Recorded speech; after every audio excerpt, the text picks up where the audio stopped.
And we are here for a Nerd Takes. I'm joined by my good friend Dave. How are we, Dave?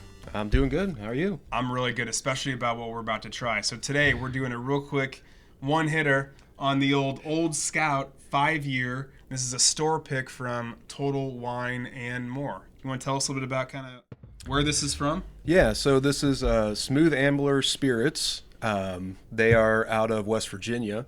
Been around since 2009, although this particular style of bottle, the 5 years they're doing, has been out of circulation for about 5 years. They stopped doing that 2016, 2017.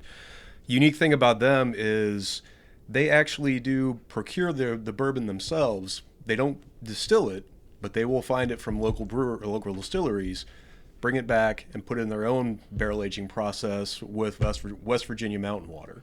Yeah, So it's a unique take. I'd never really heard of this. I've heard of Old Scout, but not this particular bottle, and the guy really recommended it. And this actually 5-year is different than the 5-year that you can find online. So I don't know. Right. We can't decide. Are they switching the label or are they? Well, I did see something. They were in the process of a label change. So I don't know if this is going to be the newer label, the older label, what's going on there. But Well, there we go. We'll figure it out. A little bit about this one. It says it's supposed to be, or it is made up of 60% corn, 36% rye, and 40% barley. And again, it's 5 years in virgin American white oak barrels, which is what makes it the bourbon. This particular bottle is a 61.5% alcohol content, and just for good measure, shits and giggles, barrel number 35529, and it was bottled by Deanna. she does good work. Thanks, Deanna. All right, so what we're going to do is we're going to do a real quick taste, and then we're going to give it a rating. So while you're giving it a smell, I'm going to give it a real quick look-see. It's got a really cool caramel look to it, and it actually, if you give it a little swirl, it's really sticking around on the old Glencairn. So That's always a good sign. I'm happy about that.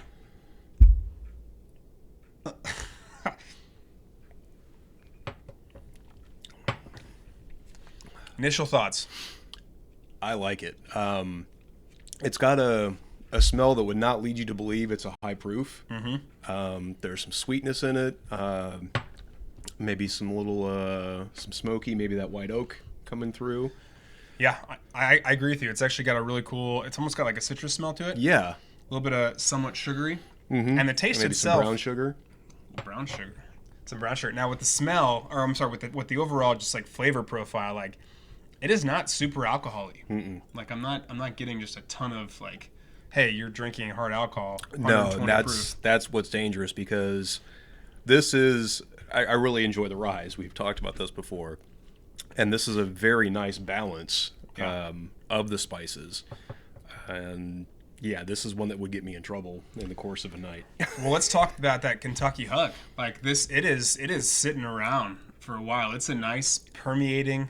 You like that word? Permeating depth of warmth. Like it's moving itself down my old esophagus. Yeah. It's a good winter bourbon. How much do you think this bottle costs? I didn't tell you. Store pick, 5-year. I would probably say 50 to 60. That's a good guess. It was $45. That's when the guy said, "Hey, give it a go for what it is." Yeah. I was like, I'll try anything once, especially for $45 price. And $45 price now point. for a bottle of bourbon is, especially what seems to be a good bottle, it's a steal. That is the world we live in, unfortunately. So, having said that, we got to go to our good old-fashioned one we all love and know, our Luke Skywalker rating. So, what are you giving it? You think? You want another sip? I want another sip. I'm gonna go in for another sip too because I don't want to just all of a sudden jump to any conclusions. This isn't the jump to conclusion, Matt. Excellent reference. You liked? I'm all full of all types of good ones today. Yeah, that's just.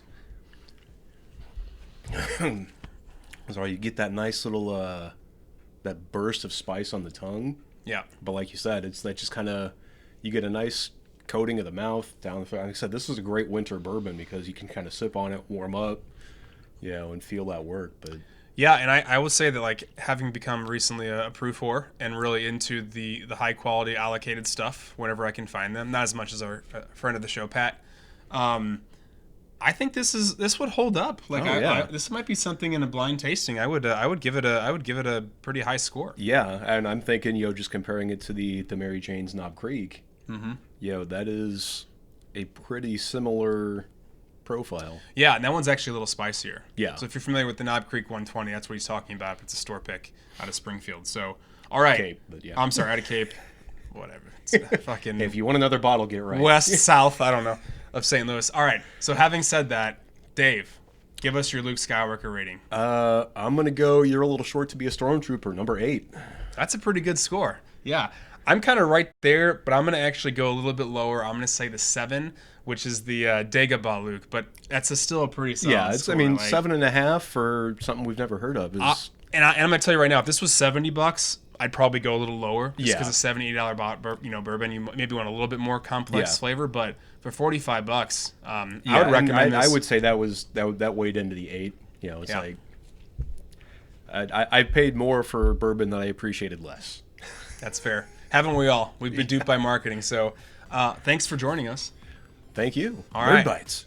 Nerd Takes. Nerd Takes. Bye-bye.